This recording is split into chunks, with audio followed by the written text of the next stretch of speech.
Moi, mettons, là, la première fois que j'ai entendu l'album 10 de Pearl Jam, j'ai fait « Ah, crime, enfin, j'ai l'impression que quelqu'un me comprend. Wow. » J'ai fait « Enfin, crime, quelqu'un qui il vide ses tripes à la table, puis que Eddie Vedder qui fait comme... Hey, il a vécu des affaires, puis, tu sais, des affaires d'une génération que... Difficile. Que les parents... tu sais, moi, je suis chanceux, j'ai une mère merveilleuse. Oui, bien sûr. Oui, je connais un peu Michel, tu as une mère merveilleuse. Mais c'est ça, mais j'ai pas... Merveilleuse. Fait que c'est ça. Mais j'ai pas parlé de mon père. Mais Ça, c'est une autre game. Ça, c'est une autre. Mais c'est ça. Mais tu sais, avoir vécu des affaires, tu sais, moi, on n'a pas eu un bon père, tu sais. Fait que c'est sûr que de sentir Eddie Vedder chanter avec une fougue puis une rage que tu fais... Ah, ça me parle, ça me libère en quelque part d'une certaine rage que j'ai depuis mon enfance. Puis là, je suis ado, puis je découvre Pearl Jam. Je fais, right. Ah, que ça me fait du bien. Yes, yes, yes. Enfin, il y a quelqu'un que sa parole, mon émotion peut, mes émotions peuvent passer à travers leur musique passe à travers mon émotion ou un des deux, là. Mais il y a un canal qui se crée que ça libère des affaires, tu sais. C'est curieux quand je me dis, pour certains artistes, quand ils rencontrent des gens qui trippent sur leur œuvre, ils ont l'impression que tu me connais. Non, mais non, tu me connais pas. Il doit y avoir une espèce de il y a une distance qui est pas là, mais qui est là pour vrai. Ça va être très curieux. Par rapport à quoi? Par exemple, Eddie Vedder, je suis sûr que tu as l'impression qu'il te connaît. Fait que si tu le rencontres, tu fais « Hein! » Mais lui, il te connaît pas. J'ai l'impression que je le connais. Ouais, c'est ça. Ouais, mais en même temps,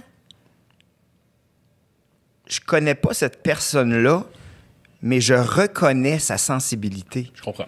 Tu sais, je fais, cette sensibilité-là, ça me parle, tu sais, fait que, puis ça me touche à des endroits que ça m'a vraiment... Moi, la musique, là, ça a sauvé ma vie plusieurs fois, là, tu sais. OK, comment ça? Parce que c'est quelque chose... ça m'a toujours sauvé la vie, tu sais, même, tu sais, de Tragically Hip, à un moment donné...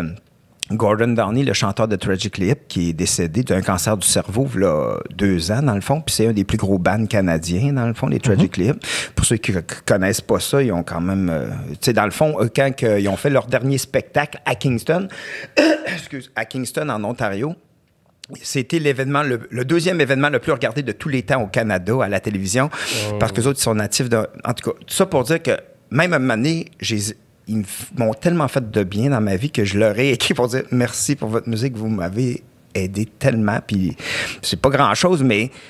Non, c'est gigantesque, ils font ça pour ça. Tu fais ça pour recevoir des messages comme ça. Ouais, c'est ça. Puis en tout cas, ça m'a sauvé la vie parce que ils m'ont... Souvent, si je me sentais pas bien, je mettais une toune qui pouvait m'aider à transformer l'émotion dans laquelle j'étais, puis... Tu sais, la musique, vivre sans musique, c'est impossible. Puis, tu sais, moi, j'ai fait beaucoup de musique, puis j'adore la musique. Puis, tu sais, juste rentrer dans un album, puis flyer avec eux autres dans leur créativité, puis dans... Leur force. Le chanteur, il chante avec beaucoup de... Intensité. Il chante avec sa gorge. Oui, de l'intensité, c'est bien dit. D'intensité, puis... J'ai pleuré sa mort souvent, mon gars, à Gordon Downey. Là, tu peux pas savoir combien de fois. Même encore, j'en parle. Puis ça m'a. Ça t'émeut? Je l'ai tellement aimé, ce chanteur-là. Puis j'avais un show m'amener à Scott, en Beauce. C'était un festival du maïs. Puis c'était là, le dernier spectacle des Tragically Hip. Puis on pouvait le voir. Moi, je checkais sur mon cellulaire dans les loges. Puis là, je check. Là, ça commence. Mais moi, je m'en allais sur la scène dans pas grand temps. Mais je commence à écouter ça. Je me suis mis à pleurer comme un bébé lala dans les loges. Mon gars, j'étais plus capable de m'arrêter. Je pleurais. Puis on dit, mesdames et messieurs, on accueille Daniel Grenier. Je me dis, non, pas de suite. Pas de suite. C'est un festival de blé d'Inde. Là, je veux pas brailler devant le monde qui sont comme, hey, on mange des épis de maïs. Moi, je suis comme, fuck. Là, je rentre sur scène, mon gars, et là, je m'essuie, puis j'essaie de chanter ma toune. Puis, hey, j'ai eu de la misère, puis un moment donné, c'est revenu, mais ouais, c'est ça. Fait que, la musique, c'est merveilleux. Bien sûr.